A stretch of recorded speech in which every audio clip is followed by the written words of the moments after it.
If civilization is a book, its first chapter was written on sand by the water.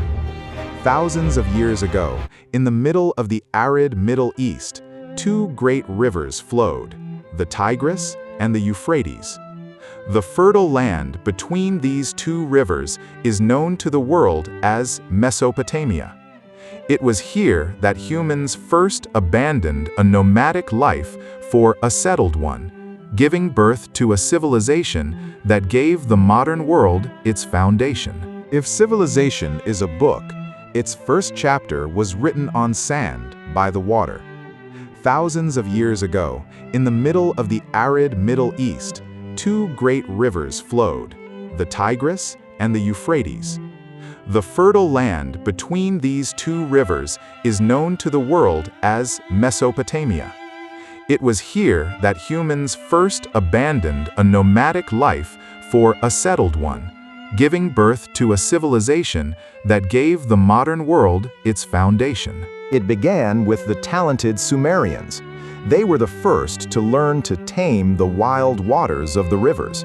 By inventing irrigation, they turned the desert green with crops. This abundance of food gave birth to the world's first city, Uruk, Ur, Lagash, each a center of knowledge and commerce. As city life became complex, two revolutionary inventions were born. The first was the wheel. What began as a tool for making pottery soon changed the course of transport and trade. The second was the writing system. This cuneiform script, carved into clay tablets, was the first known written language. It was born mainly to keep records for business and trade. Small city-states united to give birth to empires. The famous king of the Babylonian Empire was Hammurabi. He understood that to run a vast empire, one needed not just swords but systematic laws. He created the world's first complete written legal code, the Code of Hammurabi. An eye for an eye, a tooth for a tooth. This famous harsh principle was part of this code, which for the first time brought a written ordinance for everyone, high or low, in society. After them came cruel warriors like the Assyrians, who in turn built a great library of knowledge in Nineveh.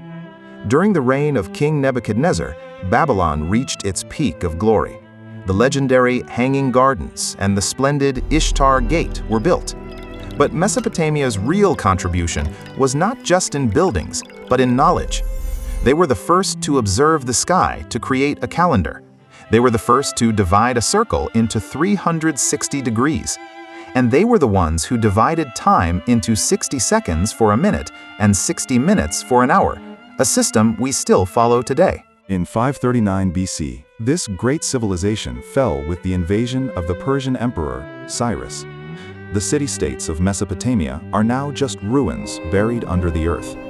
But though their cities are lost, their ideas are not. The wheel we use today, the laws we follow, or the time we live by, the roots of all of it are embedded in the fertile soil of Mesopotamia.